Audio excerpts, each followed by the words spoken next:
बनवते मी मस्त अशी थंडगार कोल्ड कॉफी. तसं म्हणलं तर आता आमच्याकडची गरमी जरा कमी झाली आहे बरं का. 4-5 दिवस झालं रोज कंटिन्यू न चुकता पाऊस पडतोय. तरी पण दुपारच्या वेळेस मस्त अशी मी कोल्ड कॉफी करते.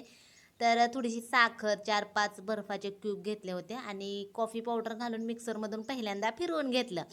नंतर 4 ग्लास दूध मिक्स केलं आणि कमी जास्त असं मिक्सर चालू करून छान असं मिक्स करून घेतलं सगळं. मस्त अशी आपली कोल्ड कॉफी तयार झाली. नंतर मग जे आपल्याजवळ चॉकलेट सिरप असेल ना, तर त्यांनी छान असा ग्लास डेकोरेट करायचे. एकदम मस्त थंडगार अशी आपली कोल्ड कॉफी. जरा ग्लास वगैरे असं डेकोरेट केलं ना, मग प्यायला मस्त अशी मज्जा येते. आता आमच्याकडे काय स्ट्रॉ नाहीत बरं का. आता घरी एवढं कुठलं अवेलेबल, बाहेर प्यायचं म्हटलं की स्ट्रॉ वगैरे देतात. पण चमच्यानी सगळं मिक्स करायचं आणि थंडगार कॉफीचा दुपारच्या वेळेस असा आस्वाद घ्यायचा. कॉफी कशी झाली नक्की सांगा आणि येताय ना प्यायला थंडगार कॉफी प्यायला नक्की या आणि जाता जाता लाईक, शेअर आणि सबस्क्राईब पण करा. बाय.